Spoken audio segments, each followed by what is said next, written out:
All right. Welcome to another NFLSKI weekly episode, simultaneously broadcasting on Bearski channel as well as Thigh and Smy podcast channel. It's me, and I'm joined as always by Carl on Tuesdays. Ready to kind of just break down what we saw this week in the NFL, keep it a little bit more NFL focused, hopefully, than we usually do because the Bears are not much worth discussing. So, Carl, how'd you like this week of football and how you been? What's going on? I've been good, man. Week of football, I didn't watch as much as I would have liked to. I don't think that this was the best slate of games, but we definitely had some interesting games that are really starting to shape the playoff picture on both sides, AFC and NFC. Yeah, I thought the same thing when I was going into Sunday and trying to figure out what I'm watching at noon. Sometimes I'll put on Red Zone or whatever just to kind of get a broad overview of the NFL. And I just looked at that 12 o'clock slate and said, there is nothing worth watching here. I was just kind of waiting for the 3 o'clock and 7 o'clock games. I've got to tell you, man, I think that watching a football game kick off when the Bears played this weekend is the absolutely worst possible spot for football.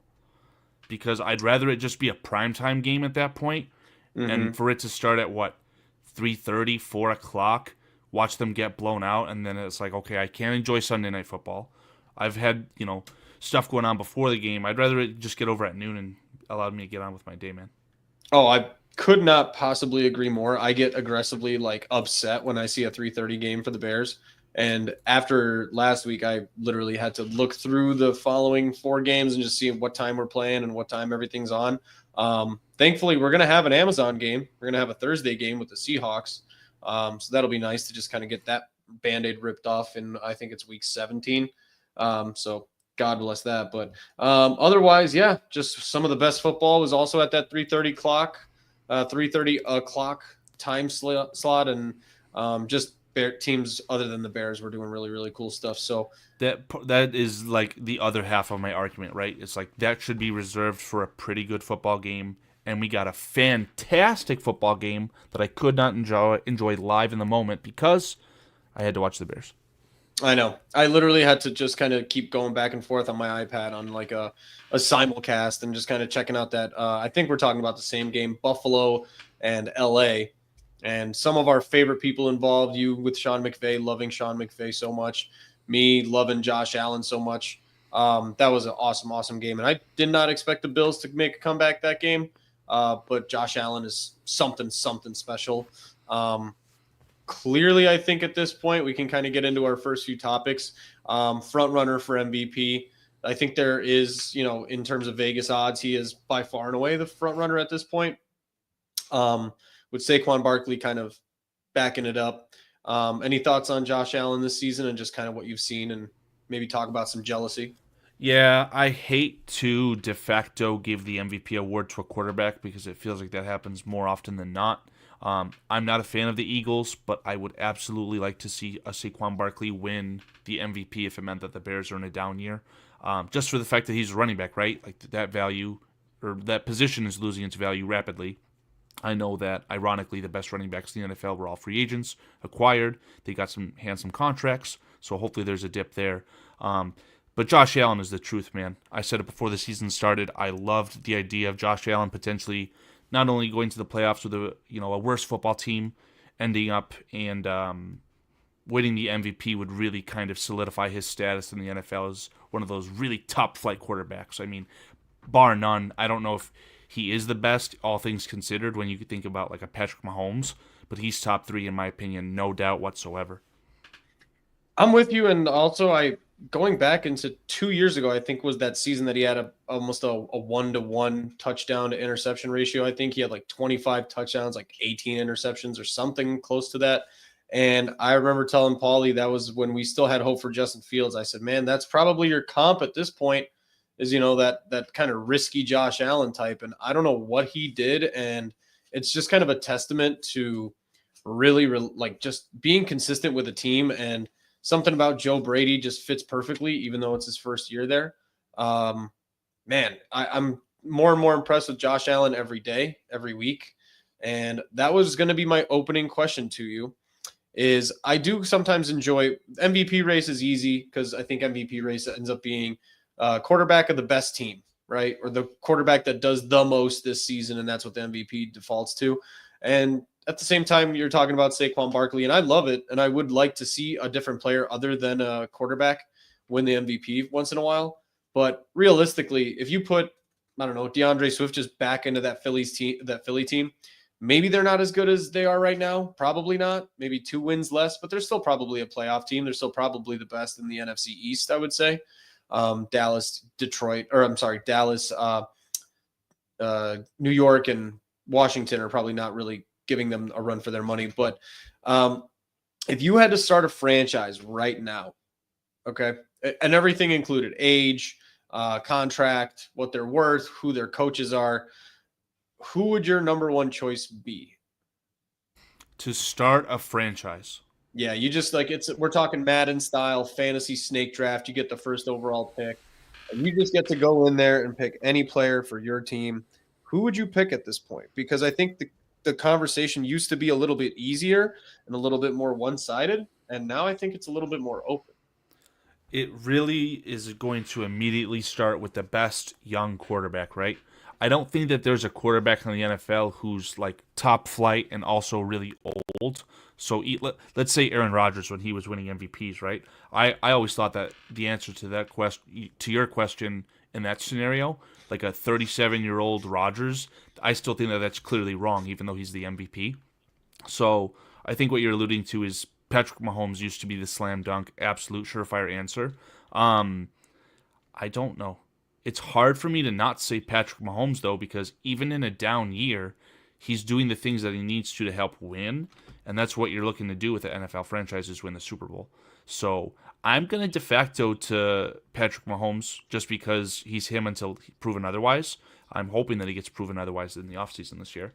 But what say you, Dave? I usually would go as Patrick Mahomes as well, just like really, really easily, and I just say Patrick Mahomes automatically. This is the first year I think I've ever considered it, and I watching Josh Allen and just thinking about his supporting cast, thinking about his coaching staff, talent wise, I still think that Patrick Mahomes has less talent on his team somehow than Josh Allen, but maybe it's just Josh Allen elevating the supporting cast around him as well. So maybe he's just kind of entered that new level.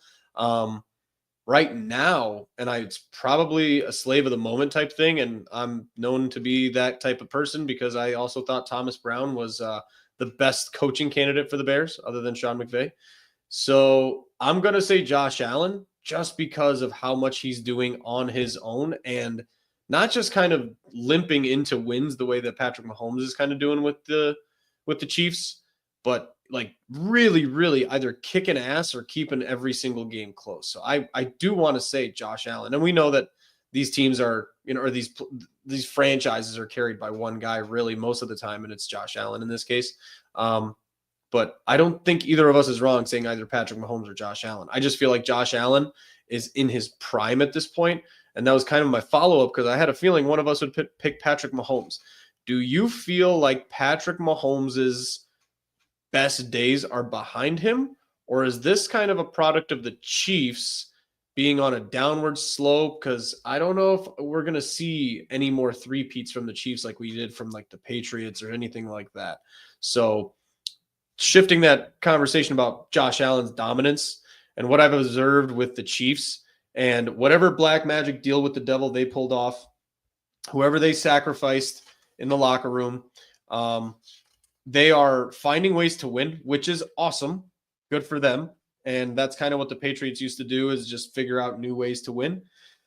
But do you feel like the Chiefs are going to kind of fizzle out pretty soon? And how do you feel about that team moving forward compared to what Patrick Mahomes is able to do right now?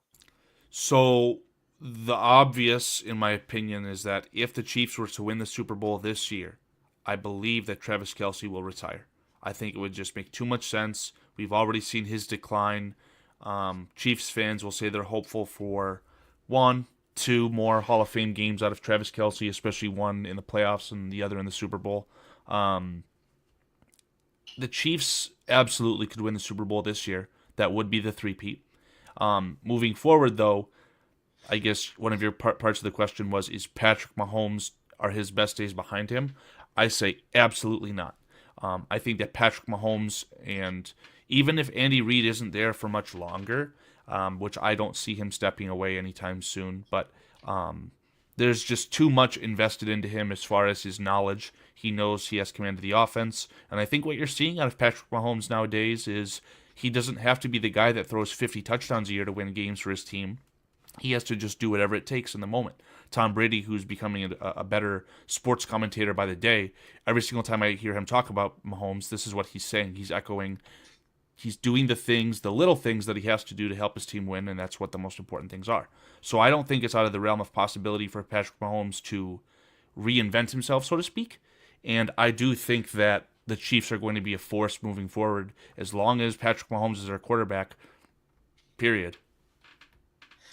Yeah, I'm interested in how you answered that question because I'm a little bit of both minds. So I do see Patrick Mahomes as being consistent for a very, very long time in the same way that we just penciled in the Packers for 10 wins with the Rodgers pretty much every year until he left.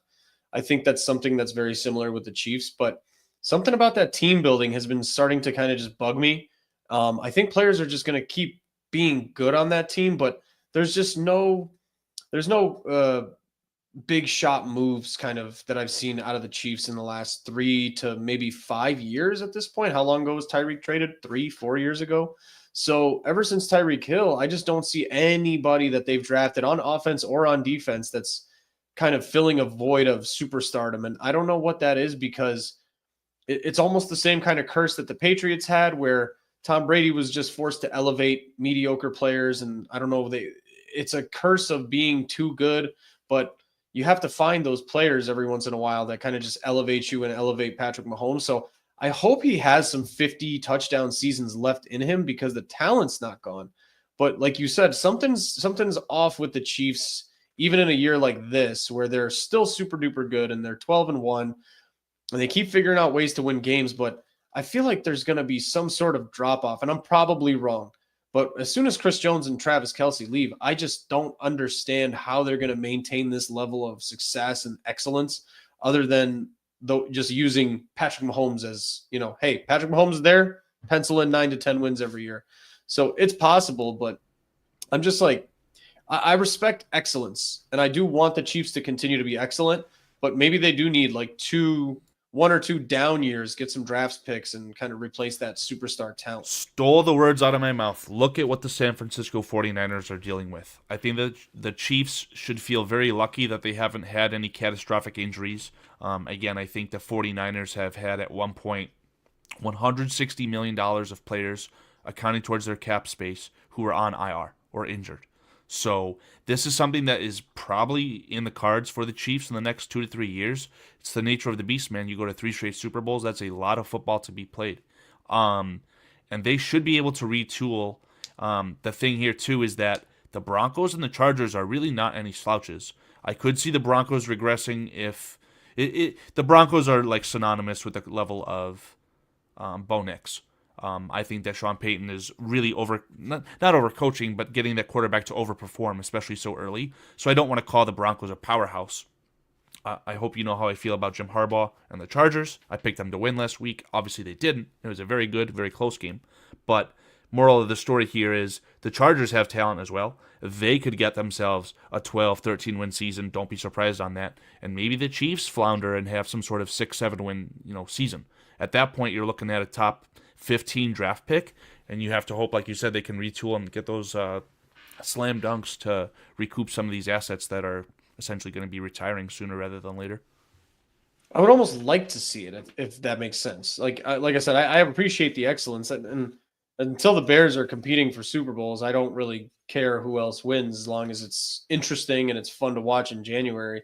Yeah, I think with the Chargers, it's so obvious what they need. For example, like you said, just talent players, right? Some wide receivers, some tight ends, some kind of splash players on defense, just to kind of maintain that.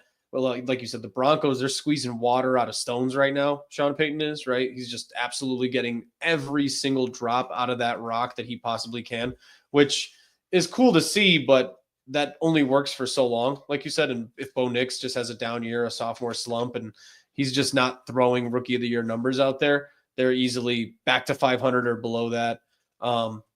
Whereas with the Chiefs, I don't know what they necessarily need to make that splash elevated play. I guess I would say it's offensive line, because Patrick Mahomes is just kind of running for his life and still figuring it out, which is cool. But Rashee Rice is good. Xavier Worthy is good. I don't see who else they could draft that makes more sense for Patrick Mahomes in that type of offense to just kind of pop off the top and get back to that 50 touchdown dominant Chiefs kind of team that we're used to. And that's why I feel like there's something weird about that team. In the middle of a Chiefs winning season, if they don't have the best talent, you've already seen they're capable of going out and getting a DeAndre Hopkins. Thank you. Yeah. So they'll be able to make the little moves that count. Again, I think with Mahomes, even with Hopkins, I don't think that receiving core is anything special. With Rashee Rice healthy, obviously he was performing well, but at the end of the day, it's Mahomes elevating the talent around him. So that's why I'm not worried about them having to find another Travis Kelce. They actually have a good tight end, Noah Gray, who's not able to shine because of Kelce. Essentially, their big issue on offense right now are their tackles. So they'll be able to retool their tackles. For them, if they're able to get, let's say the Chiefs have a down year and finish with the 15th overall pick, right? They may have to wiggle their way up into that top 10 to get a premier left tackle. But once you kind of, take it on the chin that 1 year, hopefully you hit on that left tackle, and then you're set for the rest of Mahomes' career at that point. So they're doing everything right. If we're talking about the Chiefs and what could really set them far back moving forward, or I guess in the future, I think that it's Spagnuolo, right? Their defensive coordinator. He is fantastic. He's able to take these players like L'Jarius Sneed, have them overperform, have them leave via trade, and then you see he's essentially either got benched or got put on IR by the Titans. That's what the magic is, in my opinion. Because last year they had one of the best defenses. Obviously they're regressing a little bit, but they're still talented and they're obviously still winning games. That or they need to trade up and probably get a Chris Jones replacement. But the Chiefs are smart, and they know that left tackles and defensive tackles are taken in the top 10, and they'll probably package something together and throw it up there. So that was kind of my NFC West kind of thought process, because I really did enjoy that Chargers game. I do just wish that they had a picture of Matt Nagy's face on screen as that kick doinked in instead of out. Are you saying you wish you saw it because you didn't? Because if you saw it, I would love to see it for myself as well. No, I didn't see it. I was watching it, and I was like waiting for them to pan over to Matt Nagy. He was probably hiding behind Big Red. Yeah, I would love to see that. Man, that would have been hilarious. Yeah, absolutely. Lucky Matt Nagy this time around. Yeah. I guess that's a difference it makes. Any other things on that, or did you have anything else to move on with some other conferences for us? I don't know how early we want to get into the NFC playoff picture. I guess we can kind of cap off the AFC. We saw a fantastic game from the Bengals. It's just too little too late for them, right? The Steelers are somehow running away with their division. The Baltimore Ravens, did they play a football game this week, or did they have a bye? They did not. They were on bye. They had a I guess bye I do have a question, because I just keep hearing this doubt on the Pittsburgh Steelers and Mike Tomlin, and we can get a little bit Bearsy here. Guys, Justin Fields was replaced, and they instantly saw success in Pittsburgh. So I'm sorry. Let's just get through that and get over that. Bears fans who are, in our channels and our mentions and whatever. Are the Pittsburgh Steelers for real, and is it Russell Wilson? Because for some reason in my head, I do want to say that they're real because they look so damn good. I just can't visualize Russell Wilson holding another Lombardi trophy as a Pittsburgh Steeler. Just something about Russell Wilson will never – I can't imagine him actually carrying the Pittsburgh Steelers to another Super Bowl. Maybe we're just wrong and we're underrating them, and maybe we're just doubting them a little bit. But Pittsburgh, man, I don't know how you feel about them, but do you think that they're for real, or are they just missing one more piece? I think that while it was a very clear and obvious upgrade when they changed from Justin Fields to Russell Wilson, I just don't know if it's enough, right? George Pickens is a talented wide receiver. He's a CTE bubble ready to burst like Antonio Brown, but I'm not sure that I'm ready to say that I'm scared of them whatsoever. Right now, the playoff picture would indicate that the Chargers, who are the 6th seed in the AFC, would be going to the Steelers, who are the 3rd seed. that is about as good of a coin flip as I could think of, even with the Steelers' home field advantage. And I think the world of Mike Tomlin. Obviously, I'll say it again. Hopefully, everyone knows how I feel about Jim Harbaugh and the former Michigan coach and himself. But the Chargers could go in there and knock them off, and I wouldn't bat an eye. Like, the Steelers, to me, while they're a winning organization and consistently and probably always will find a way to have a winning record, at least under Mike Tomlin, the Steelers are definitely not a team that I would be afraid of regarding the playoffs. It just always feels like they're missing one thing from one more year away. Like, even if they couldn't access another quarterback, and I was kind of racking my brain thinking about free agency moving into next year. Entertain me here. Aaron Rodgers in Pittsburgh next year if Russell Wilson gets like a contract somewhere else this year, because I do believe he's on a 1 year. He gets to leave wherever he wants. Aaron Rodgers in Pittsburgh. Thoughts? I just don't see that happening with Mike Tomlin. I feel like they may say that they have a great deal of respect for each other, and hey, maybe they could work it out. But there's just something there that makes it feel like it's just impossible. I do agree, but I was racking my brain thinking of Aaron Rodgers teams for next year because I was listening to a story about the Jets. And at this point, the Jets have confirmed that they're moving on from Aaron Rodgers. He's confirmed he's moving on. And in many years past, there's always been a team like the Vikings or like Pittsburgh where you just need one little piece to kind of get you over the top. And that's like an aging quarterback at 36 or 37. And that missing piece could kind of bring you over the edge. And Aaron Rodgers, to me, is probably the best version of that has been available in the league in a few years. And for some reason, all of a sudden, the league has adjusted to where I don't know if anybody needs that kind of player anymore. I couldn't think of another team for Aaron Rodgers, and the closest I got was Minnesota, but Minnesota's going to give J.J. McCarthy a run or sign Sam Darnold. And then, something like Pittsburgh, if Russell Wilson gets to walk away. So, I mean, that's my exact thought, ironically, and I hate how stained I am from the Brett Favre experience, but I could see at this point, whether it's luck involved or not, Sam Darnold outpricing himself from the Vikings, and Aaron Rodgers is not having a good year. He's not playing like Aaron Rodgers. So could he go to the Vikings on a contract that would be cheaper than maybe the Steelers would give Sam Darnold? I don't know. But that's it's Aaron Rodgers. I don't know if there's a spot where he can go to next year and be a surefire starter. As weird as that may sound. That's exactly what I was kind of doing. And I literally went through division picture by picture and just kind of tried to find a landing spot for Aaron Rodgers because I can't think of maybe examples prior years, but like you said, Brett Favre kind of really, I think, reinvented that trend of quarterbacks who are aging. They're still considered good.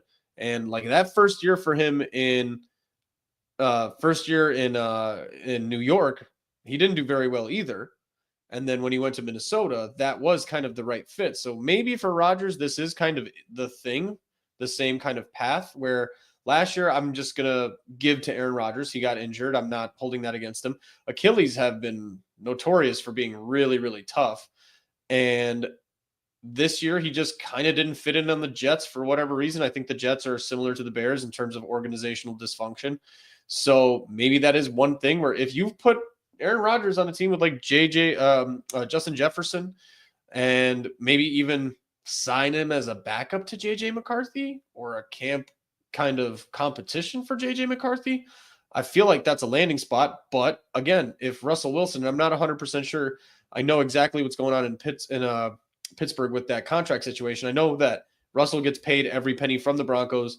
The Steelers were allowed to sign him for a 1-year deal because of the way that contract is structured.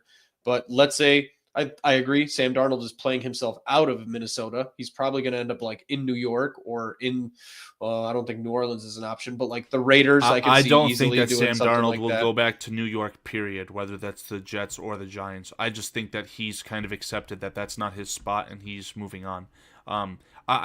For him, I really honestly, genuinely think, because I've watched some Vikings games this year, I think that Sam Darnold would love to return to the Vikings. I agree. Financially, can they make that work? Them benching J.J. McCarthy, I really don't think that they'll have any issues with that if they can find someone that's going to make them more competitive. Because the NFL windows are really small, man. And even though the Lions and the Green Bay Packers are in the same division as the Vikings will feel that they have every chance to go out and win their first ever Super Bowl. So if they get close, if they win a playoff game this year, maybe Sam Darnold does something crazy and takes a team-friendly deal. I don't know. Yeah. Just kind of going through the chat because we've had a little lower chat production, but I do want to address. So Paul W, I know who that is. Just talking about what isn't that what Russell Wilson is this year? And yes, he is, but let's be realistic. If Russell Wilson was just a free agent and that Denver kind of situation contract didn't exist, I think he'd still be pretty expensive. I think he'd still be a $10 to $15 million quarterback, and we'd see him on a totally different team than Pittsburgh. I don't know if Pittsburgh takes that flyer on Russell Wilson this year if it wasn't for that Denver Broncos overlap situation with the contract. I don't know exactly how Pittsburgh really saw that. I think they looked at it as a reclamation project. I don't think Pittsburgh necessarily punts on seasons. I think they would have competed regardless. But I think in their mind, and tell me if you agree or not, I think they are over the moon with the level of production they got out of Russell Wilson so far. I don't even think that they saw this coming. The same level of moonball that Russell Wilson throws, that's where they're at. Exactly. So I do think they legitimately took both of them in, Fields and Wilson, did have a 50-50 shot. One of these guys is going to work. And if not, they'll get us to 9-8 like we always do. But the fact that they're 11-2, thanks to Russell Wilson just kind of figuring it out and making those players because Russell Wilson's doing things that he's never done before in his career. He's throwing over the middle. He's running these like kind of pocket presence passes where he has to hold it in the pocket a little bit. And he's actually adjusting to something that we have seen Russell Wilson struggle to adjust to for 5 years. He's always been a rollout quarterback and kind of read the field after the play breaks down. But back then he could do it because he had the talent and the physical gifts, and now he doesn't. And that was the biggest concern for Russell Wilson, and that's why he's kind of just regressed so much. But generally speaking, I think they are over the moon with how well he's done there. So I think that's a different situation. I think it's a lucky reclamation project, kind of in the vein of Sam Darnold. But that's why we're kind of talking about this is Aaron Rodgers is going to be that cheap deal next year. He is going to be the cheap quarterback that's a veteran who wants to go to a team that has 10 wins, Tom Brady-esque. Aaron Rodgers for sure looks at himself as a Tom Brady prototype where he should go somewhere, be able to dictate things. And I think he's really losing that power this year. If he wants to go somewhere and win a ring, it might be as Sam Darnold's backup or J.J. McCarthy's backup or this one. I did like this idea a lot from J2K. Rodgers in Cleveland with Kevin Stefanski. If Deshaun Watson is hurt and or just benched, because I think despite of however Cleveland has been running that quarterback situation, I think Jameis just showed everybody in that city that this team is better than they should have been moving in through the season. And regardless of how much you're paying Deshaun Watson, I forget the name of the owner of the Cleveland Browns, but Jim something. But I think that guy was basically it was a loud secret. Jim Haslam. I knew it was Jim something. Jim Haslam paying him all that money. It was like a very out loud secret that Kevin Stefanski just did not have the permission to bench Deshaun Watson no matter how bad it got. And he was historically bad. I think he was like the 90th worst quarterback in the last like 5 years. Like out of all, he was literally ranked in the 90s of how bad his performance was that early. But Aaron Rodgers, man, if he takes like a cheap deal, he's getting paid by the Jets already, and he can just start over Deshaun Watson, and you can replace that with Kevin. The Browns are probably back to being pretty good with Kevin Stefanski and Aaron Rodgers. I do like that landing spot. Imagine the chemistry, the team camaraderie from having your two quarterback options getting rehab on their Achilles together. Yeah, and it's Aaron Rodgers and Deshaun Watson. Yeah, exactly. Deshaun Watson introduces Aaron Rodgers to massages. Aaron Rodgers introduces Deshaun Watson to ayahuasca. That party would be so much fun. Yeah. Oh, I would watch that Hard Knocks so fast. Yeah. I don't know if the Browns would be eligible, but they're doing an in-season now, I'm sure. Absolutely. Make season 2 of Aaron Rodgers' show, him and Deshaun Watson, like a buddy cop movie. This is unbelievable. That'd be amazing. Um, Minnesota has Daniel Jones and J.J. McCarthy. That's another thing I did forget about, that wrinkle of the Daniel Jones thing. I don't know what they signed him for or how that Yeah, I'm gonna works. try and figure that out, but I'm almost positive that Daniel Jones is not under contract for the Vikings next year. I believe you're correct. So Daniel Jones feels like a rental for a Super Bowl run for sure. But yeah, and then Paulie's saying, no one want. Can you imagine that no one wants Aaron Rodgers? Yeah, Daniel Jones is under contract with the Vikings for about $400,000 for the rest of the year, and that's it. He And was he's not just claimed on waivers. His previous contract is null and void, except for whatever the Giants agreed to pay him before, as they signed him. But Yeah, and I believe the reason that they benched him and refused to let him play any more games was the moment if he had played another game or like a certain amount of snap percentages, the rest of that contract would have had to been paid. But because that is not the case, they got to null and void that contract. So that's why he signed for that 400 grand. good So for he was them. going to be benched. He was going to be benched the rest of the year regardless. I wonder how frustrated, if you are a Giants fan and you're listening to this perchance, just let me know how frustrated you were when they chose Daniel Jones over Saquon Barkley, and to now have neither of those. You want to talk about one of the most obvious, moves that were made that every fan was just screaming, like, why would you do that? I think that was one of the biggest in the last like 5 years. And this is all full circle moment to the Vikings choking in a playoff game at home to allow the Giants to be shoehorned into that Right. decision. Yeah, because then he goes into that playoff game and he has what, like 3 touchdowns throwing, 1 rushing. He had like one of the best historic performances in a playoff game. Daniel Jones did in like a wild card round. So yeah, poor Giants. Yep. So that goes through with the chat. Yeah, on the AFC side, power rankings wise, though, I mean, if we're just going with AFC power rankings and who you fear, I got Buffalo 1. I Yeah. mean, as much as the Chiefs scare everybody, and we can see them easily, Buffalo going into Kansas City and winning a game 13-11 for some ungodly reason, right, against Buffalo, and in Arrowhead, just some kind of weird black magic happens again. I got Buffalo 1, Chiefs 2. I would say Pittsburgh's the number 3 team that I'd be scared of in the AFC playoff picture, and then Baltimore number 4. So 2 from the same division. Yeah, the Texans were one of those teams that I was not penciling into the Super Bowl, but I expected a lot more from them. As a fan of the Michigan, university, to see that quarterback kind of regress after his first season, it's almost a bit weird. So It's Texans, a sophomore slump, but it's sure. more than that. I feel like it is deeper than that. And Tank Dell too. Like, I have Tank Dell in fantasy. Tank Dell is not the receiver that they need to step up in the absence of a Stephon Diggs tearing his ACL, a Nico Collins going out for a month with a hamstring injury.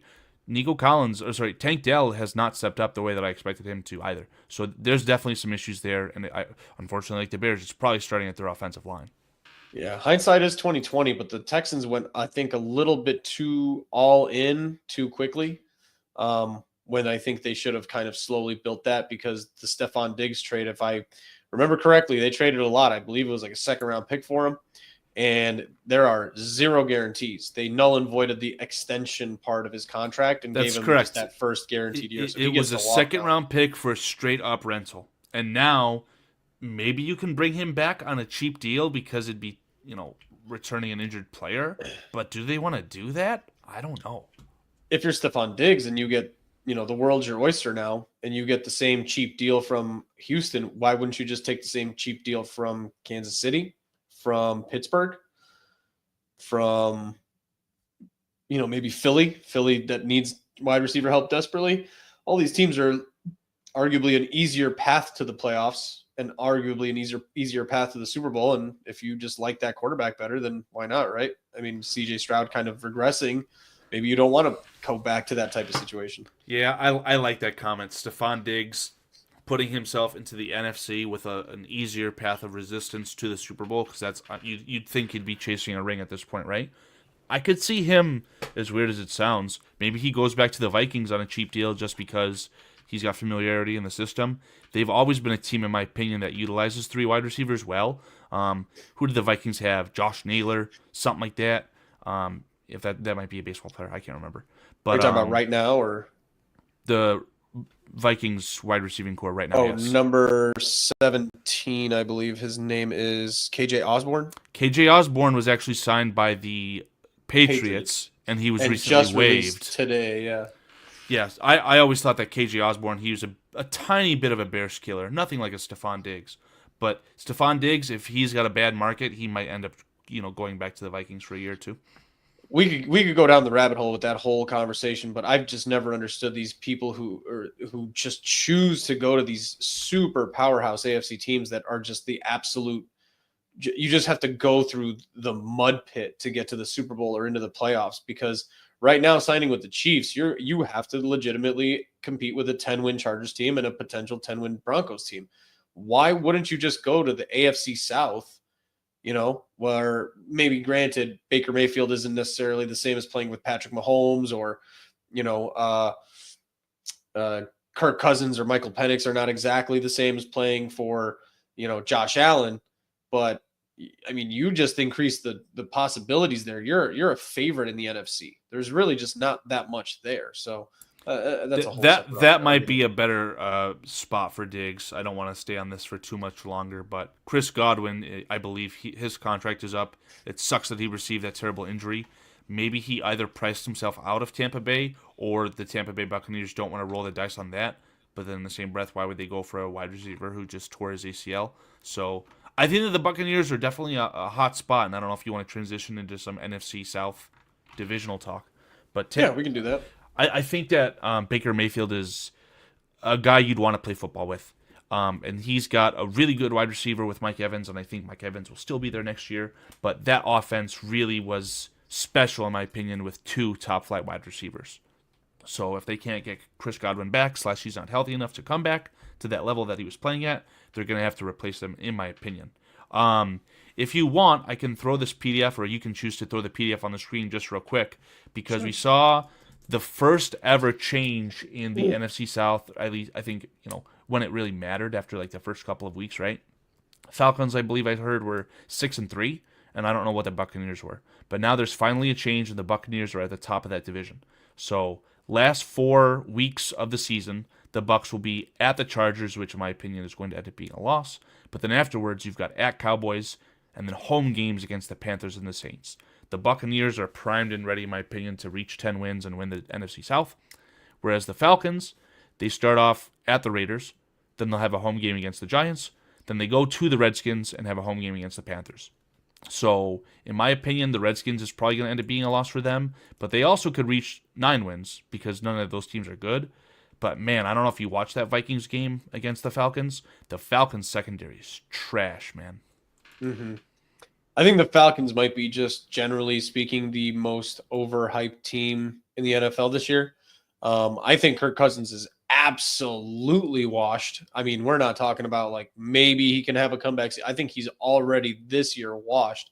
And I think they have 3 years left on that contract. The Michael Penix thing makes more sense as the season progresses. It's still an absolutely bonkers draft pick when you sign a guy for that much money. With Kirk Cousins, because at that point, if I'm the Falcons, I'd rather just give Michael Penix the full year of reps. And so what they ended up doing was not benching Kirk Cousins in a football game that they needed to win, because Kirk Cousins was playing a pseudo home game against his former team. So yeah. All that to say, Dave, the Falcons have the same, or at least it's screaming to me, really similar organizational dysfunction when compared to the Bears. Buddy, I was watching that game and just Googling how many people from the Bears franchise have moved on into the Falcons franchise. And you still have Ryan Pace there. You still have multiple players there. And one of the sacks that happened during the game, and I was watching Good it live, old Eddie Goldman. Eddie Goldman.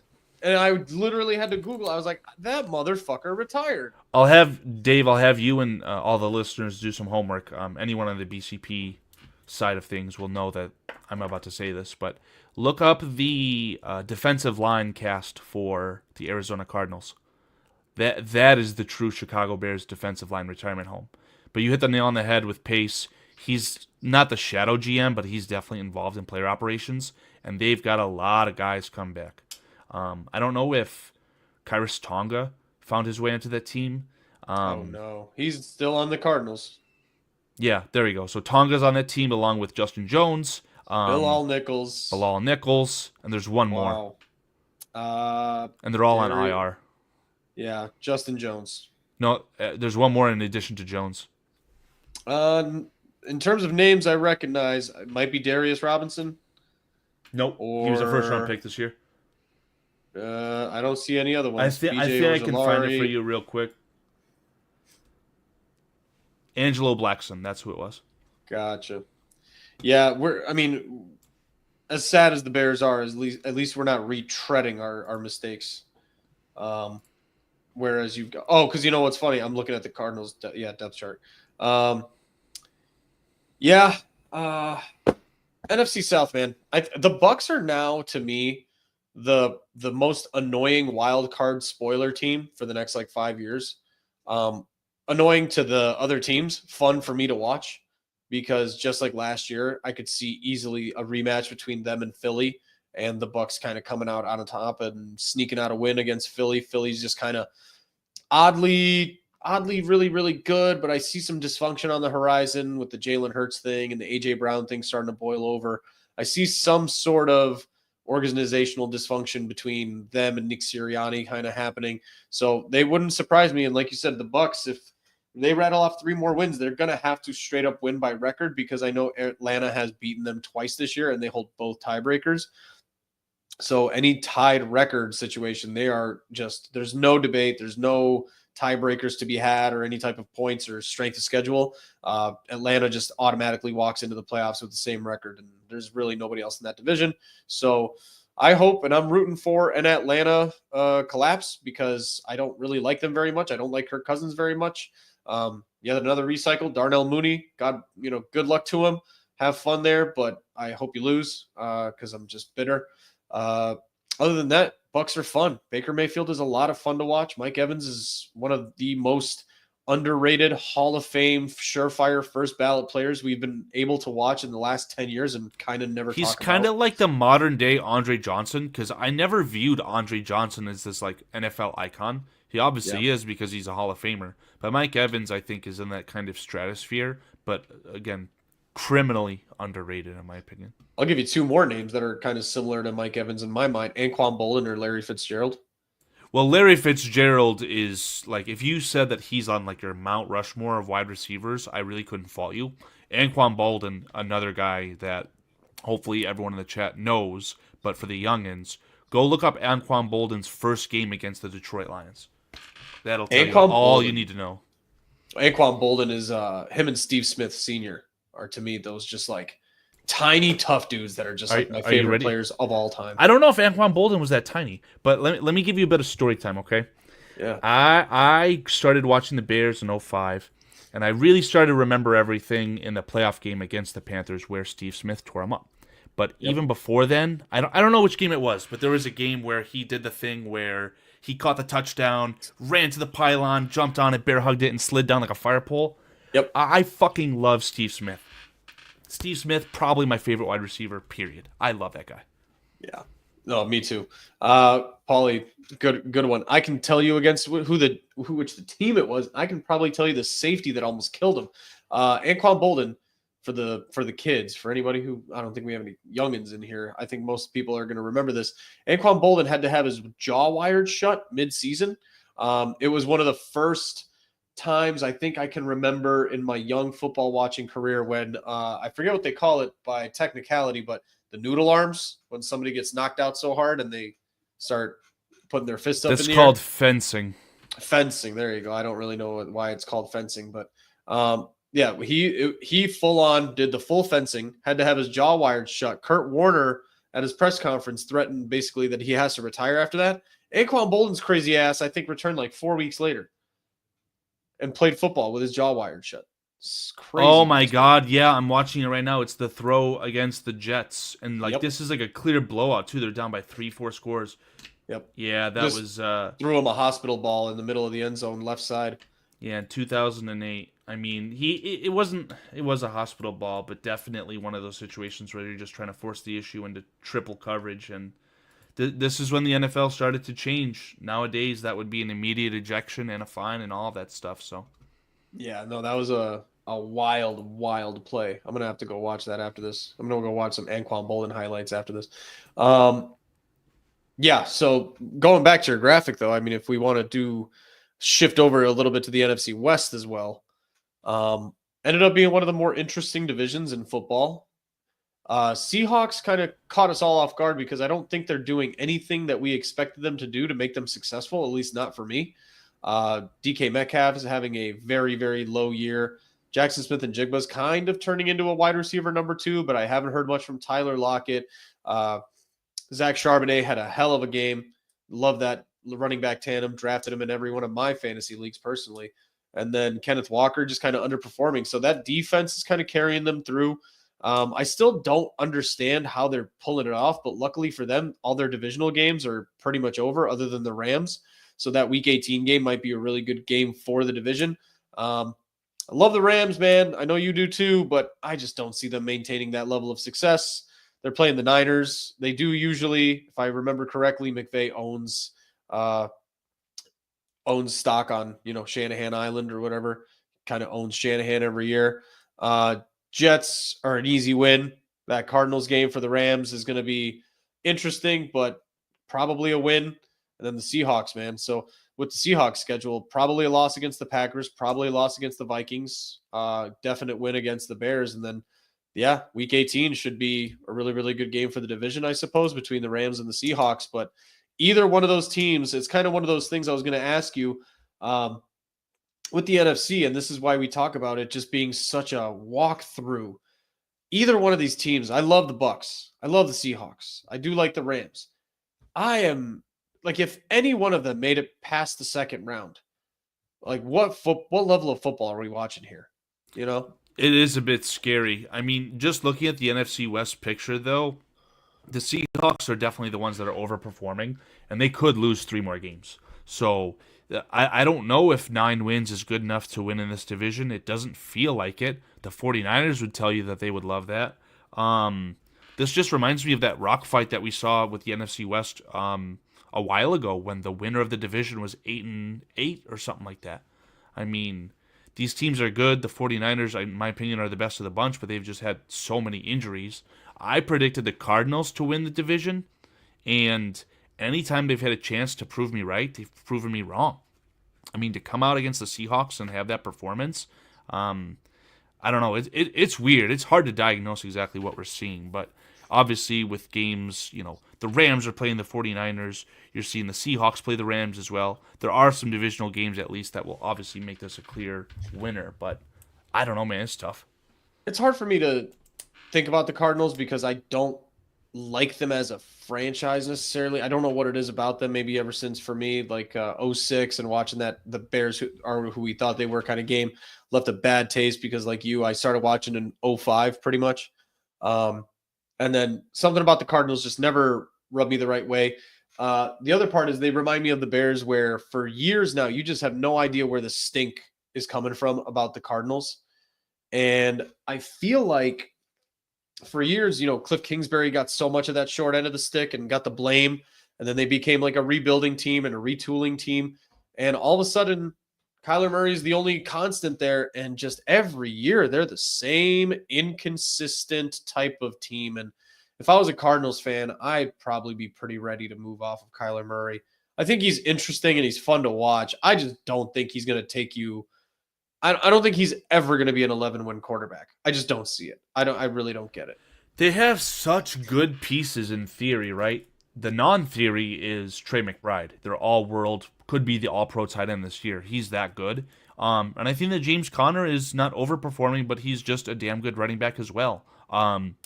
You hope that their backup running back, Trey Benson, is able to mold into something useful as well there, so they'll have a consistent running game. And I believe Kyler Murray runs the option as well. He's very capable of that at least. But it just feels like their passing game can't get off the ground. And it's ironic because they took the best generational wide receiver in the draft, right? But I don't think that's an issue with, a philosophy of drafting a wide receiver more than Marvin Harrison just not being consistent. Well, they've invested in everything on offense, right? They got Paris Johnson Jr. I don't know the depths of their offensive line. Have they really truly invested outside of that tackle, right? But I will tell you, if you look at the personnel on the Cardinals defense, Right. That's the fucking stink, man. They've got a terrible collection of talent on defense. Yeah. My dog agrees with me. Outside of Yeah. Budda Baker, they've got nothing. I agree, and I just wonder if they had a better defense. Is that really? I haven't watched too many Cardinals games. I would say I've probably watched 3, maybe full Cardinals games this season, which generally speaking, is just not enough to know this. Enough about the ins and outs of a team. But are they losing it on defense? Are they losing it on offense? I just don't. I do have a lot of Cardinals on fantasy football, and those numbers are pretty consistently low. And I don't know how much the defense has to do with that, other than the fact that maybe they're just not getting the ball back for the offense. Maybe the offense needs more opportunities, but Kyler Murray's either, I don't know, he's throwing for 4 touchdowns and 300 yards, or he's throwing for 120 and nothing else. So I don't hate the guy. I never disliked him. Like I said, he's my starting quarterback in fantasy. I think he's a good overall quarterback, but something about Kyler Murray is just that one constant that I feel like is gonna just be there until the Cardinals are ready to move on. Their offensive numbers are extremely inconsistent, right? Like they scored 28 and 41 their first 2 weeks. Then they scored 13 and 14. Then they scored 24, then 13. So I see where you're coming from. But again, when you just look at the talent on that team, and it's weird because when they win, they've got really low scoring games. They gave up 9 against the Bears, 6 against the Jets, 16 against the Seahawks, where they lost, by the way. So, I don't know. I do think that Kyler Murray's a good quarterback, and I think that he needs just a little bit more talent around him. But at the same breath, he's never going to reach a Patrick Mahomes level. I'm sure of that. So it's just it sucks because the Cardinals are one of those teams where you do not want to be. The Cardinals could absolutely finish 8-9, 9-8, miss the playoffs somehow, and have a not so good draft pick and nothing else to show for it. No playoff chance. So that's really not a spot that you want to be in as a franchise. I think the NFC is just entering this really, really messy phase of 2 good divisions and then 2 other divisions where somebody has to win by default, right? So you got this NFC West where it's a logjam all the way through. Next year, if you're predicting the NFC West, good luck to you. I don't know who the hell you're going to pick. Probably the Niners just by default, and Kyle Shanahan still being there. A healthy 49ers with the Kyle Shanahan and hopefully a talented draft class because they'll be drafting a lot higher than anyone else would have ever thought. That has to be the front runner. But currently, you know how I feel about McVay. Yeah. No, sorry, continue. I was just going to say, we know how we feel about McVay. The Rams absolutely could be a team that is in this realm again. This 9-10 win team potentially sneaking in as a wild card. But again, we just talked about the Cardinals. The Seahawks, I feel like, are really overperforming. I mean, they could absolutely lose 3 of these next 4 games. I would hope that they'd lose all 4. But the Seahawks, I don't know. I don't ever see them being a force until they upgrade Geno Smith. I feel like the way that you feel about Kyler Murray, I think I'm to the next degree on that with Geno Smith, who I think is still the NFL passing leader. He's performing well, but at the end of the day, I just mentioned how much I like Steve Smith. Geno Smith, to me, is a jag. He's just another guy. Yeah. And then you got NFC North, where 3 best teams and probably the whole NFC next year are probably going to be in the NFC North. And then the Bears kind of just being – it's that picture of the dragons. You got the dragon, and then the dopey dragon on the side. It's just the Bears. Sam Darnold to the Rams next year if Matt Stafford retires? Just a thought? No, I think what'll happen is once Matt Stafford retires and Cooper Kupp says I need to be traded to a contender, the Bears will have McVay, right? Not gonna let that one die, man. Not gonna let that one die, man. Anyway, NFL season week long predictions because I have no more hope. We can discuss a little bit of Bears real quick before we go into game to game stuff because we haven't really talked too much about the Bears. We did a good job on that this week. However, there are some interesting NFL overarching type of themes and discussions going on with the Bears right now. I know I can start one for you and then you can kind of fill in the details. There was the report about Ryan Poles taking the job with the Bears. And this one's kind of picking up steam because it was fully unsubstantiated rumors, but now it's just kind of picking up steam across media outlets where Ryan Poles is a bit unhappy with the new pecking order in Hallis that kind of was forced upon him after he was hired, which if it's me and I'm Ryan Poles, and we said this, I think me and you on one of our random Saturday shows, if I was Ryan Poles and we were forced to this situation where Kevin Warren is picking my coach, but I'm still going to be blamed for it and I get no say on it.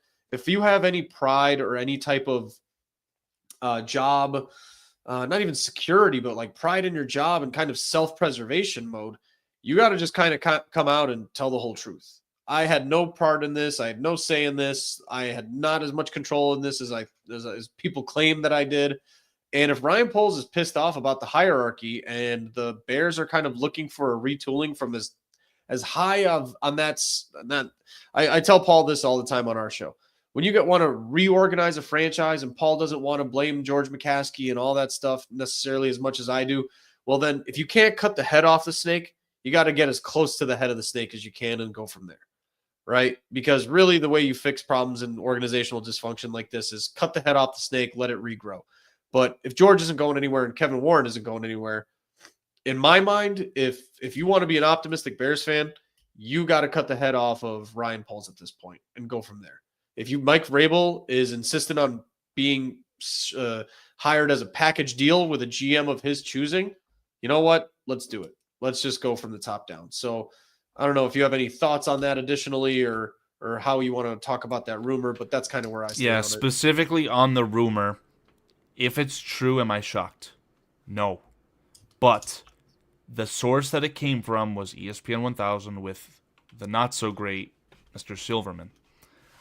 I am not a fan of how he handled his ability to spread information, or in this case, misinformation, when he claimed that Chicago Bears players were begging for Tyson Bagent to be put in at quarterback. That was BS. And for him to come out and say anything else, I really don't believe him. I also do think that they're clip farming in the sense that media sees happy / confident Kevin Warren, not so happy, sad, dejected Ryan Poles, who just agreed to fire the guy that he invested in to start the season. So it's easy for them to come out and say that maybe there's some truth to it, but at the end of the day, I'll see it when I believe it. Now, the other part of what you just said, I agree with, in the sense that if you can get the guy, and that is maybe a Mike Vrabel, who needs to bring in his own tandem at GM, why not? The only thing that I have to say on the other side regarding Ryan Poles would be that he actually did get the quarterback right for the first time in my lifetime, and for probably the first time in Chicago Bears history. Cutler was a good quarterback, but I don't know if it's fair to go off of him. But in the same breath, it's this really precarious situation for the Bears. You have to figure out, do you need Ryan Poles, who drafted the quarterback, or can you bring in a guy in a team that's going to support the quarterback? Because, again, I think that he's the truth, that being Caleb Williams. I can't give Ryan Poles too much credit on the Caleb Williams pick. I can give him credit on the trade. I do credit more the stupidity of Carolina rather than the absolute just, manipulation and absolute playing the game of Ryan Poles, right? I mean, he definitely got a good amount for that pick. Was that something that no other GM in the NFL could have done if Carolina was so dumb and thirsty and David Tepper had that new owner syndrome, Bill Simmons likes to call it, whenever the NBA trades owners much quicker than the NFL. It's just like a fact of the matter. And in the NBA, every time you see a new owner come in, they're trading for Kevin Durant, or they're trading for Kevin Garnett and Paul Pierce and all these amazing players. I don't want to NBA you all to death, but he calls it new owner syndrome. And David Tepper falling for new owner syndrome and saying, hey, I just got here. Maybe I don't know what I'm talking about, but this is a quarterback class where there's 3 guys at the top. And, even then, Josh McCown and Frank Reich wanted CJ Stroud. And David Tepper stepped in and said, my girlfriend wants Bryce Young. And that's what happened, right? So I can't give Ryan Poles too much credit on that. Now, Dave, I think the credit where you have to give him is that. How easy would it have been to just say, you know what? We have something with Fields. Let's use continuity and trade the number 1 overall pick again, to get more assets and build up around Fields. That is where I give him the credit.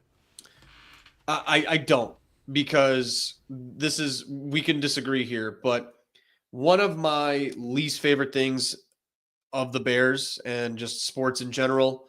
And we've talked about this when we referenced somebody like Chip Kelly, right, coming into the NFL and reinventing the spread formation, and that you are not smarter than 80 years of football. You are not smarter than when we're talking about Caleb Williams. How many teams, even during the draft process, would have taken Caleb Williams first overall? Not the Patriots can say what they want. The Commanders can say what they want. If they had the first pick, I almost guarantee Caleb Williams is still going number one. Whoever had that pick, Caleb Williams was probably going number one 98 out of 100 times. And whether or not you get that decision right or wrong, and if the Bears get it wrong and Caleb ends up flaming out, it's probably not Caleb's fault. It's much more the system and the navigation of how you're going to, develop this rookie guy, right? And not give him a line versus give him all these wide receivers and stuff like that. So that's why I can't give him too much credit. For once, the Bears were not the smartest guys in the room and traded back and got Drake May and got 3 more picks on top of it. And then Caleb goes to New England and absolutely kills it. That would have been where I would have said, hey, you deserve the credit for not trying to be the smartest guy in the room. Just do the layup pick. And if you fail it and you mess it up, I can live with that, because everybody else would have made the same decision. I could not have lived with Drake May and being traded back 3 times and blah, blah, blah. And now Drake May flops and we watch Caleb Williams flourish. And now everybody's just in retrospect going, why did you think you were smarter than the whole league? You can't do that anymore. So I can't give Ryan Poles that much credit. There is a whole episode even on Bearski where it's one of our recent first live videos. I went on a 40-minute episode with Paul and just laid my case out where, are we sure Ryan Poles is that good? And this was preseason. Like, the writing was there. The writing was on the wall. His track record minus that trade is just not exceptional. It's not bad, but it's not anything special. We're not talking about, people talk about Ryan Poles sometimes like they're talking about Philadelphia. Damn it. I always know Howie Roseman. Yeah, I almost lost it, yeah. Right. Like, they talk about him sometimes like he's Howie Roseman.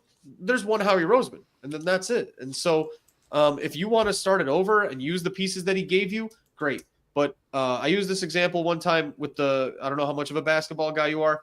The Golden State Warriors were like a 48-win team for 3 years straight, and they just couldn't get over the playoff hump. And Mark Jackson was a great player, great coach, but just couldn't get him there. Steve Kerr came in and was available, and he took him just over the top and figured out how to get that little edge out. You don't have to retool the entire roster Ryan Poles gave you. There are some legitimate pieces here in the way that he constructed this team, but there is definitely upgrades to be made. So if he's upset and he wants to leave, see you later, man. Like, if he's the one who's kind of like pushing that issue when Kevin Warren is in those meeting rooms, because the other part of it is, I said this to Paulette yesterday, Mike Vrabel, if he's insistent upon the fact that he wants to be paired with a GM, Ryan Poles is not the GM to be doing this search, because you're avoiding one of the top 3 candidates in the offseason because you can't hire him. You're not hiring your own replacement, for God's sake. You can't go Ryan Poles saying, yeah, Mike Vrabel, you're hired and you're replacing me with the guy that you want. That's just not going to happen. So if this is the kind of relationship and marriage that we're going to have, where now a new coach comes in with Ryan Poles is now going to be blamed and fired next year. And now the coach is still here because he signed a 3-4 year deal. And now we're hiring him a GM after the fact. And we're back on this Bears bullshit cycle. We're going to be another year behind if we maintain that type of system and that type of thing. We already did it this year by not taking Jim Harbaugh or pairing Caleb Williams with a quarterback or the coach that wanted him here from the very beginning. We're already a year behind on that. If you do this again the same way, you keep Ryan Poles and you keep a head coach like Liam Cohen or Joe Brady, and they're going to be here for the next 3 years, guys. It's just a fact of the matter. That's how long these coaches get, especially with the Bears, because the Bears are going to be paying Matt Eberflus and Joe Brady for 2 more years. So you've got to just reset the whole thing. If the McCaskies are willing to pay for it for the first time in their life and actually take it on the chin and redo this thing the right way, let it happen. I could go on this for a while, but I'd rather not ramble. Yeah, I mean, it's hard to argue with your point. It's just that I do feel that a lot of GMs, even though Caleb Williams was a slam dunk pick, they could have opted to go with just a Justin Fields in that situation. I really wouldn't have been surprised. Um, I don't know. I do agree. It just I want to voice this point, and I think that this was said that when they're asking in that interview who is going to be leading the head coaching search, Kevin Warren answered it as if he would be a resource for Ryan Poles. So that could be a front. I'm not sure what it is, but it does truly feel like Kevin Warren was brought in to be, I think his title is team president. He was here to put the shovel in the fucking ground, man. I don't think that he's here to make big football decisions like that. And it would be asinine, in my opinion, for the McCaskies to do that. But it's the McCaskies we're talking about. Just to put a bow tie on this topic here, Dan McNeil had reported yesterday that the sources to him that are confirming there are 4 coaches on the Bears list for head coach. This being Ben Johnson, Brian Flores, Joe Brady, and Mike Vrabel. So hopefully there's a way where if Mike Vrabel is the correct option, that he does decide to join the Bears, even if it means keeping Ryan Poles. I don't know if Ryan Poles would then have Ian Cunningham replaced with essentially Mike Vrabel's choice. That could get a really weird dynamic really, really fast. I just don't want to go about it with this anger and this doom and gloom just yet. I would like to do a bit of a deep dive into the Ryan Poles asset tracker, right? So I'm thinking maybe this Saturday on the Lions Spine channel is something that is what I'll try and do, but no promises. But we'll have to see. I'd be interested in doing that with you as well, because I still have those notes about. I had a whole list of last year's offensive linemen that Ryan Poles skipped over, and it is a impressive list, to say the least. Just starting offensive linemen from last year's draft, I want to say it was 8 to 10. So that were the draft that we took Roman Dunze. No, I'm sorry, the year prior when we took Gervon Dexter and Zach Pickens. Yeah. Full stop. I think that the Zach Pickens draft selection was a worse move than trading for Chase Claypool. Full stop. So, don't think it's crazy. And just to finish up this conversation, I am not approaching this Kevin Warren thing from doom and gloom. What I'm approaching it as is Kevin Warren, hopefully, by just being a businessman for this long, has enough sense if he is acting as a puppet for George. George has never had the common sense to be aware of the right people to make a football decision. George has had enough awareness to know that he doesn't know football, but really the only people that he's ever trusted were just guys that were out of touch, already out of the league, had no concept of modern football anyway. Kevin Warren, he doesn't either. I'm not saying that by any means at all. But what he may be is a pragmatic enough businessman to know the difference, to have the ability that George doesn't, and know who the right people are that will know football well enough. So when George goes into a meeting room and gets his feelings hurt by Mike Vrabel, Kevin Warren potentially is not going to. And Kevin Warren being in charge of that search, I'm not saying is a better option, but it's something different. And if you want different results, you're going to have to hope for something different to happen, right? So I don't trust by any stretch George and Kevin in that meeting room together, hiring Mike Vrabel and having a discussion about how do we move this team forward? What are we doing? What is it going to look like? Who do we hire? I don't trust that at all. But what I'm saying is Kevin Warren might have enough common sense to know, okay, let's cut this off as high as it goes. This is my show now, right? If I'm going to be responsible for this and responsible for answering questions for Ryan Poles on Ryan Poles' behalf, how about we just have a guy that I hired and we are in agreement? And I can kind of go back to being taking a step back, taking a step away from the situation, leaving this in the hands of Mike Vrabel and whoever the matching GM is as well. Again, Ampharius, I agree with you. I have no faith in Kevin Warren because I don't know enough about him in sense of what he would do to do this type of search. I don't trust his due diligence by any means at all either, but with the Bears, it's all wing and a prayer at this point. And a wing and a prayer on Joe Brady or Ben Johnson, to me, is more risky than cutting this off at the source and hiring Mike Vrabel and a matching GM. It's just, if you want a consistent football team next year, if you are sick of the hope and the fail, I think you can have moderate expectations and have them be moderately met with Mike Vrabel next year, rather than, hey, we got Ben Johnson, we're back to being 12 wins again, and then Ben Johnson might end up being the worst head coach in all football, fully going Matt Nagy. It wouldn't be that shocking. I'm sorry, people, to burst everyone's bubble, for everyone saying that Ben Johnson is a slam dunk. He is not. And the more I hear about him during these games, the less I like him. The dude was like an analyst, for God's sake. Yeah, he has a background in computer coding. Yeah. But to me, I've always mocked Ben Johnson to like a super team, or at least a team that has superior talent, because that's what he's used to, right? I'm thinking maybe he would be a good fit with the Bengals if they decide to move on from Zach Taylor, or if something, shocked the world, Shanahan leaves the 49ers, Ben Johnson can go right there and have some fun with all those toys. So I agree. I think that the best timeline for the Bears as far as their hierarchy would be retain Ryan Poles and get a head coach for, I don't know if you can sign a head coach to a 3-year deal, but have the 3-year deal say essentially, if you make the playoffs in year 1 or 2, you're going to get extended. But then if we're under expectations like we are now, at that point you can get on away from the head coach and Ryan Poles, and you'd have Caleb Williams in his 4th year of his 5-year deal, have the new head coach on him 1 year, and then decide if you want to move forward with his option or anything else at that point.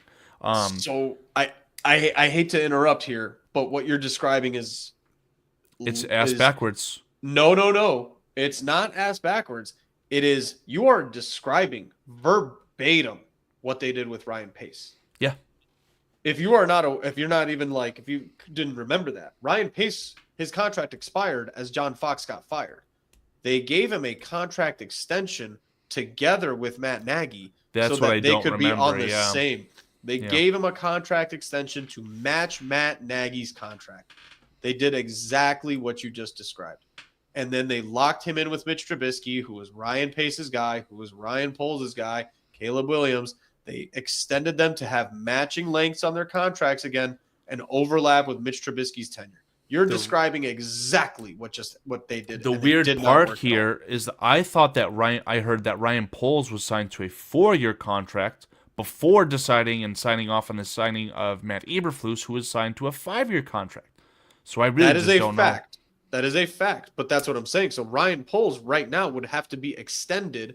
Otherwise, next year would be his contract year. So then, regardless of whether he does a good job or a bad job, if he gets sick of the situation, he hires somebody and says, you know what, I am in charge, but I don't fucking like the way that it's set up right now. Fuck this shit, I'm out. Now you've let him hire a coach that he's walking away from and forcing a head coach to get a new boss. And this is exactly what we just described for Ryan Poles that he apparently does not like. He was hired first and then was hired a boss above him. It's bullshit. So that's why I say you just got to break this cycle, man. If Ryan Poles is upset and he doesn't like the way it's situated, and him and Kevin Warren are maybe just not seeing eye to eye, whether it's the right thing to do, whether Poles is getting screwed over, I'm sorry, I don't care anymore. I just don't. Like it's too little, too late anyway. And if you're doing this again the same way, you're just history repeating itself, and you're just going to see the same results. I just can't do it again. It just sucks because a new general manager would obviously mean a rebuild, which maybe a lot of you guys, I know that you feel strongly that the Bears are in the middle or need to approach this as a rebuild, but you have to take advantage of Caleb Williams' contract. So it's a catch-22 in my opinion, and it just sucks. I don't know if it's a catch-22 as much as it would be. It'd be a step sideways at very minimum, right? You could be getting rid of a lot of these players that maybe are overpaid and underperforming or just don't fit the scheme or don't want to play hard. And you could, I just think that you could get Tremaine Edmonds' level of production from somebody who just Mike Vrabel trusts more and fits into his scheme better, right? So we're talking about positions that can be replaced by effort rather than overpaying talent. And the talent areas on this team are already filled. you have guys that with the right scheme in place, you're talking about scheming them into positions of success. That's already there. But the areas of weakness are filling in areas where maybe talent isn't necessarily the number one target, right? There's teams that have made it work with less talented defensive lines, but a better scheme by putting the linebackers. We just described Minnesota for weeks, right? You can do that. There's not one player on Minnesota's D line that is just like an absolute household name, but it's one of the best defenses in the league. You'd be surprised. Andrew Van Ginkel is a very talented player, and the edge that they actually signed from the Texans also consistently showing up for that Texans team or for the. I agree, Vikings but I'm team, talking sorry. about household names. We're not talking about any TJ Watts here. We're not talking about any Myles Garrett's here. We're not. Ironically, Danielle they had Hunter one, or- but Danielle Hunter is a member of the Texans now, so. And that's exactly my point. So I'm just throwing out that devil's advocate point where I'm just kind of sick of the wheel. Let's break the wheel. We've been going on an hour and 15. Carl, let's kind of just wrap up with our game picks and a review of our game picks from last week. We did have a pretty good week. 10-3 for me, 7-6 for you. Some shockers, I would say. I think we just need to stop being homers and stop picking the Bears. I think we could just easily give ourselves an extra win on that week to week if we just stop doing that. And then I stand by the Bears pick last week, but I agree. Yeah, and then the Buffalo pick, I think everybody kind of got screwed over. I think a lot of people got their bets screwed on the Absolutely agree Buffalo with that. pick. Yep. So, not bad though. 10-3 and 7-6 is a pretty good week by most measurements. So, Mr. Shorty, good evening. How are you? How's it going, Danny? So, going into this week, we got, let's see, Thursday nighter, probably one of the better games of the week. Unfortunately, with oft injured teams, we got Rams versus the Niners. So you're the one telling me that it's Sean McVay who always gets the best of Kyle Shanahan? If I'm not mistaken, Sean McVay eats Shanahan's lunch historically. Yeah. I don't know. It's hard for me to pick against the 49ers after seeing them do what they did to the Bears. But the Rams, same thing. They just beat a really good team. Where is this game being played? San Francisco. Okay. So even if it was in LA, the Rams, their stadium is always red for that game. Yeah. This just feels like another fucking toss-up, man. It does. Before you go, maybe I can throw in some points there, and that helps you kind of decide. Go for it. I feel like Kyle Shanahan's a little bit on a fuck you warpath right now. I think he's been on one all season. Just in the sense of, you think I'm washed, you think I'm done. And I think last week, just kind of to prove the point of why Kyle Shanahan will never be a Chicago Bears coach, I think he was just like, you think I want to come here? Look what I can fucking do to you on an off day. I'm not wasting my fucking time going to your goddamn city. Look what I have built here. Even with my fourth stringers, look what I can do to you. You are nothing. Oh, I'm incorrect. Nefarious. Thank you so much. I am dead wrong. Shanahan is actually 10-5 against McVay. Yeah, So that's what I remember. I remember the 49ers going into the Rams stadium. I don't know if this was a playoff game, but they would win. I'm going to stick to my guns. I'm going to pick the 49ers. Again, what they did against the Bears from not a Bears lens, but a national media lens, I think that it was impressive. I'll take the 49ers. I think that's too much recency bias. I think the Rams are getting healthier. I think that the Rams just offense is clicking and humming right now. And I think Puka being healthy, Cooper being healthy, and I think McVay takes this one. So I'm going to go with Rams. Sure. Good toss-up, though. I agree. It's a pretty fun game to watch. It's a Thursday game, right? Like, we just watched a really good Thursday night game. Yeah. Those teams actually were not on a short week. But weird things happen on Thursday, man. For sure. We got Chiefs at the Browns. Chiefs next.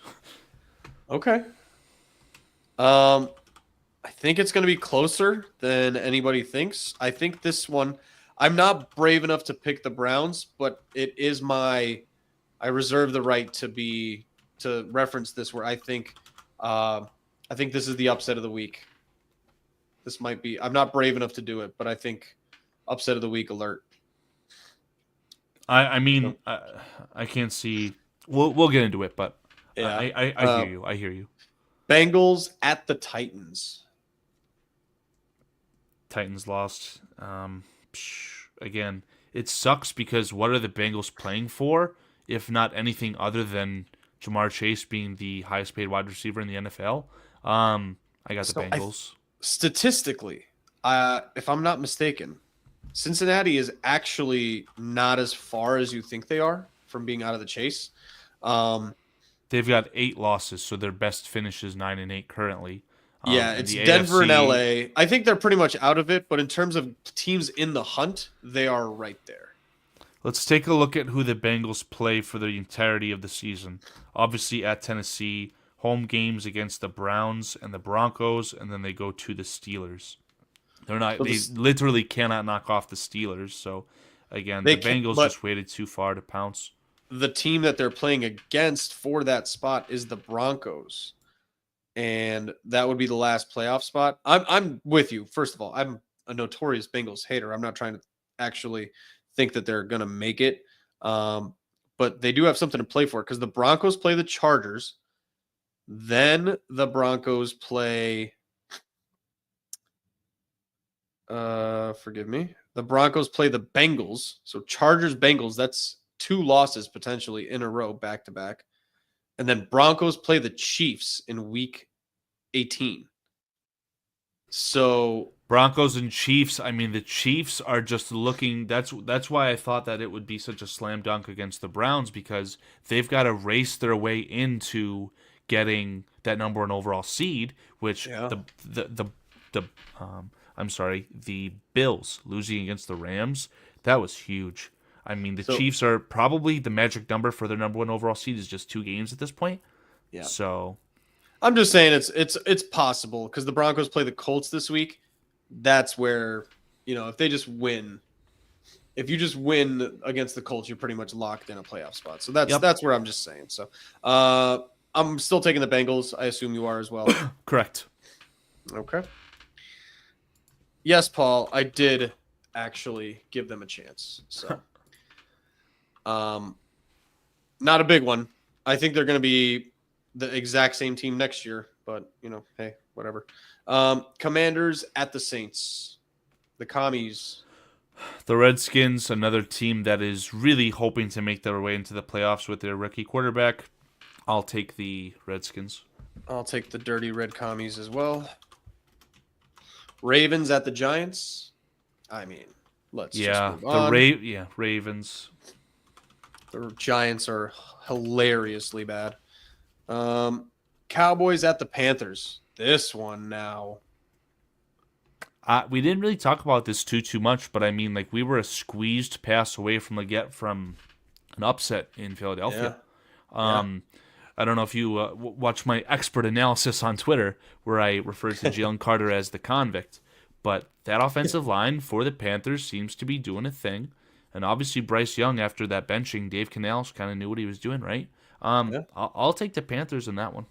I am as well, actually, believe it or not. So I'm going to go with Carolina. I think the Cowboys suck as well. So Jets. They had a terrible bit of news for the record, since we're kind of trying to be all-encompassing here, right?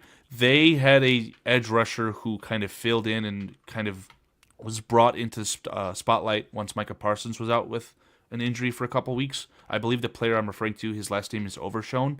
He tore 3 ligaments in his knee last night, man. Really sad stuff. I think it's Demarion Overshown or something like that. Yeah, he's got a long road to recovery there, and I wish him nothing but the best. Poor bastard. Yeah. Another one that's just terrible is the 2nd-round pick for Carolina. I forget the running back's name. He was the running back behind Brooks. Yeah, Jordan Brooks or Jonathan Brooks. I'm not sure. The same ACL and a non-contact. Really same sad ACL. stuff, man. He was one of those fantasy sleepers I was hoping to win a fantasy league with, but I digress. Absolutely. Jets at Jaguars. What a shit bowl. Punch bowl. Shit in the punch bowl right here. Jaguars just won a game when they probably shouldn't have, but the Jets are terrible. Where's the game being played? In Jacksonville. I'll just take the Jaguars, but another one of those, I'm not going to see a single play from that or give a crap. I'm going to take the Jets just because talent-wise, pure talent, I think we're talking about a much better team with the Jets. They're just coached and just a miserable fucking team. Dolphins at Texans. That's we're going to have a lot of different choices here this week. I hope so. Or we have the opportunity to. Yeah, this is a much better game. Is this a noon game? This is a nooner. Dolphins at Houston. I'm sorry. Yeah, Dolphins at Houston. Yeah, indoor stadium. Tua turn the ball over. He would love to not have to deal with the elements, right? The Dolphins are catching their stride. What have the Texans recently done, though? I'm trying to look at their record. They were on now. a bye last week. They are 8-5 as of current. So they barely beat the Jaguars prior to that, and then lost at home against the Titans. That's what it was. They did beat down the Cowboys in embarrassing fashion, though. I'll just throw something at the wall. I'll go with the Dolphins. That'll be my upset of the week, if that's considered an upset. It is just because Houston is favored, so that would be your upset alert. The most notable Texans piece of information in the last few weeks was Aziz Al-Shair. And so... Yeah, about 3,000 people saw that on our short, man. I mean, it was a lightning rod topic. I'm very surprised that there was any, kickback on that. Yeah, I'm going to take Houston. I just think DeMeco Ryans is a pretty good coach. I think with a bye week and them pissed off, I think they're going to come out a little bit better than the Dolphins. Sure. So that's a toss-up, though. Colts at the Broncos. Give me the Broncos in this one. Yeah, I think so, too. I think they just beat the shit out of bad teams, and then they are not ready to compete with the big boys. So I'm going to take the Broncos as well. Knocking the Bengals out of the playoff race, Paul. Bills at the Lions now. There's your game of the week. Monster game. Oh, boy. It's in Detroit, man. Yeah. It sucks because, again, I really, really like Josh Allen a lot, and I think he deserves and will win the MVP. And the Bills have as good of a chance as anyone to go to the Super Bowl, in my opinion. It's a little bit less now without them having their home field advantage for every single game. They'll most likely be going to Kansas City. Give me the Lions, man. The Lions are just one of those teams. They will find a way. Instead of being on a short week, or they were able to, maneuver that to have a full week, they actually are coming off of a mini bye. I got the Lions in that one. You made a lot of points, and I wrote down Bills on my piece of paper for myself because I just can't see Josh Allen losing 2 games in a row as well. I feel also what the Bills do well is maybe beat up on what the Lions don't do so well. They have a pass rush that's kind of struggling. I think Josh Allen will just have all day in the dome to just kind of pick them apart. Perfect segue. Thank you, Dave. My favorite statistic, EPA per DB. I think that the Lions are top. They're second. Oh. Let me see. Yeah, let me see if I can find that. Let me give credit where credit is due. It's at FBall_insights, football insights on Twitter. I can show this on the screen if you're very interested in it. Sure. But here, let's take a look together. You'll have to throw up my screen here in StreamYard, but I am absolutely flabbergasted. I did not know that this week was a double Monday night game. We'll have to get into those matchups. Yeah. Oh, the Falcons are playing afterwards. Ironic. Go ahead and share that on the screen if you could, Dave. Yeah. So this is what we're looking at again. My favorite piece of data regarding NFL secondaries. To me, it just lines up, right? You're talking best secondaries in the NFL. Broncos, maybe confusing to many, the Lions, and then Steelers, Chargers, Vikings, Texans. The Bears have fallen all the way down from a negative EPA per DB to a positive. What a surprise after what they allowed George Kittle to do. But all this to just say that the Lions, they've got a really good secondary statistically. So I don't know. I think that they'll be able to go band for band, so to speak, with Josh Allen and the Buffalo Bills. And just because that team is at home and coming off of a mini bye, again, I've got the Lions. Yeah, I'm going to stick with my Bills prediction. Just keeping it spicy. Keeping it spicy here. Good. Another banger of a game. Steelers at the Eagles. Oh, I love those little matchups. I saw a TikTok, a good edit of kind of the last or a former Philadelphia. It's Pennsylvania. The Pennsylvania battle. Yeah. Boy, I gotta pick a winner. What's the stadium that's being played? Who's the home team? Philadelphia, and they're favored by a lot, by 5.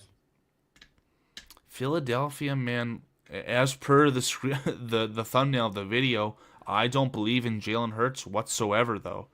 Man, that's a really really tough one, because all indications should be that I should put my money where my mouth is. I don't think that much of the Steelers.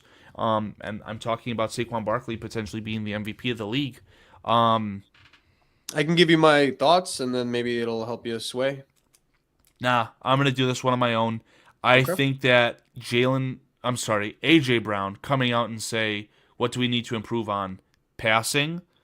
Look for him. Is this the primetime game, or is this just like a 3 o'clock? 3:30. It's 3:30. At the same time as Bills Lions. It's not prime time, but it is prime time ish. It's at the same time as the Bills game. That's disgusting. I know, NFL. What the fuck are you doing? And the Sunday night game, I don't know if that's any good, but they should flex one of those. It's pretty good. Another one. Give me the Eagles, man. I'm going to take the Eagles. I'm going to expect, or I wouldn't be surprised, rather, if A.J. Brown has a monster, not 200 yards, but $150, 2 touchdowns. He'll have a really good game. I'll keep it short and sweet. I'm going to take the Steelers. I think the Steelers shut down Saquon, and once Saquon is shut down, I think the Eagles do have a good defense, but once Saquon is shut down, I think Jalen Hurts is going to crumble against the Steelers. They had some. I have barely watched 2 quarters of the Eagles game against the Panthers, and I saw a lot of awkwardness where there was miscommunication on the offense, running lanes that Jalen Hurts was turning down, things just not working out. So maybe that was just a down game for them, and they'll be able to bounce back. But I really could see either way. Might be. I do love it that I think we are at the point of the NFL where there are no bye weeks, so that's also a big plus for me. Yeah, this bye week was the last bye week, I believe. Yeah. So Patriots at the Cardinals. The Cardinals, every time I pick them, it feels like they let me down. It looks like the Cardinals are at home as well. I'll stick to my guns. I do believe in Kyler Murray, and I don't know if he had a terrible game against the Seahawks, but they obviously didn't have a good enough game to win. What did the Patriots recently do? Did they also just have a bye week or something? They're 3-10. They're competing for the first overall pick. But the Patriots did put up a good fight against the Colts, but then they got raffle stomped by the Dolphins. They had a close game against the Rams. We obviously know what they did against the Bears. Give me the Cardinals. I'm with you as well. Buccaneers at the Chargers. What a 3:30 slot, NFL. What the hell? That's another?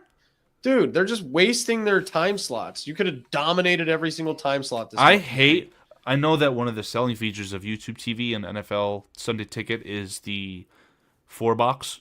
Yeah. To have 4 games on at the same time. I genuinely hate that. Yeah. I might have to run it for the first time this year. As far as a pick for the game, I'm preaching to the choir at this point, but give me the Chargers. Chargers for you. I like that comment from Amphiarius. Please put on the screen whenever you're done with your thoughts on this game. Fixing the secondary in one year? The next one, just regarding Nick Sirianni. Yeah. That's a strong possibility. Very, very strong possibility. That's one of those just somebody just thinking simple but being right, Occam's razor type of thing. Well, Nick Sirianni is not going to beat Mike Tomlin, and you probably are correct. Yeah. So, Chargers for you. I'm going to say Buccaneers for me. I think you're starting to see the faults of a Greg Roman offense and the real lack of talent from the wide receiver position in LA. I don't think it's a long-term problem. I think they'll be better at it next year, but I do think for now it's going to be an issue. So, I would like to see the health of one Ladd McConkey. I think that's really important because he had a literal Hall of Fame first half against the Falcons, I believe. Yeah, I think it was like 130 yards and 2 touchdowns or something. Packers, Seahawks, goddammit. Oh, no, that's not 3:30. Thank God. 7:20. That's the night game. That's not getting flexed either, which sucks. But yeah, Packers at Seahawks. Boy, oh boy, oh boy. What do I think of Jordan Love? What do I think about the Packers offense as a whole against a defense that is overperforming in Seattle? This sucks, man. Just keep it simple, man. I'm doing I've it got too. the Packers Yeah, me too. at Seattle. Who cares? Yeah. So let me do a little tiny bit of catch up here with you. So you have the Bucks over the Chargers? Correct. I also believe in Baker, and that team's getting healthy, and they're going to be playing hard. I believe in Baker too. It's just right now, I think I picked the Chargers. Michigan bias aside. Yep. And then obviously Packers here at Seahawks. You've got the Packers as well. Yes, sir.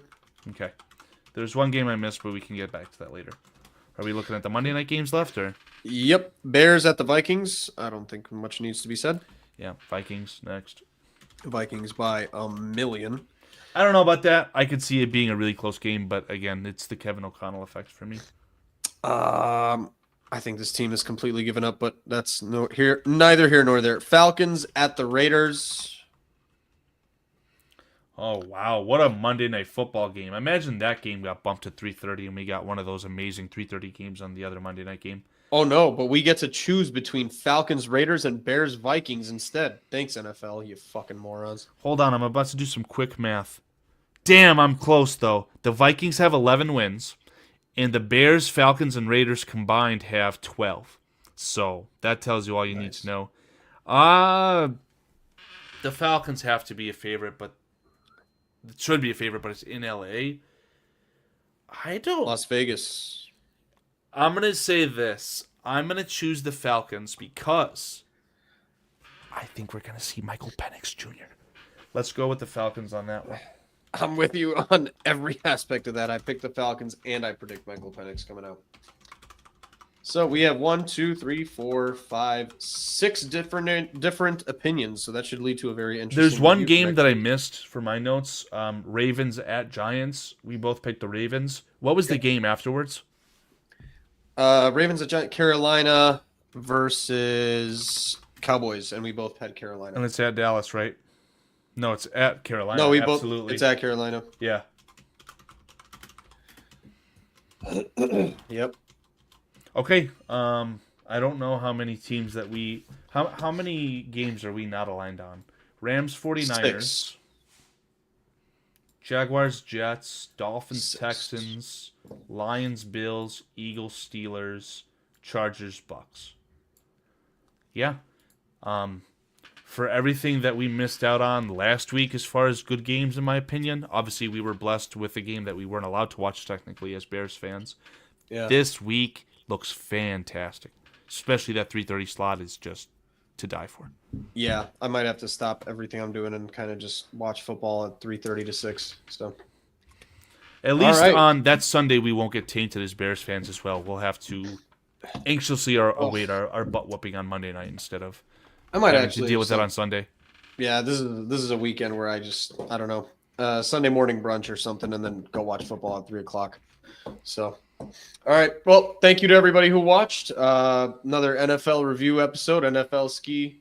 Thank you, Carl. Thank you, the Science My Podcast Network, for simulcasting for us, and we'll be back next week, kind of reviewing and start looking at those playoff matchups that are kind of walking out. And yeah, go ahead. Myself will not be here next week. I'm getting on a plane to fly to Arizona on Sunday morning, so hopefully I'll be able to be on ground and have a nice internet connection to be able to watch some 3:30 slate games. So take my comment about the simulcasting on the TV right out of the window. But whether it's yourself or Paul or anyone else who may be on the show next week, I'm going to hopefully look forward to seeing it because I've been having a blast and I think that the shows have been a lot of fun. I as well. So, Carl, thank you again for another week, and we'll see you guys all next time. Thank you. Bye.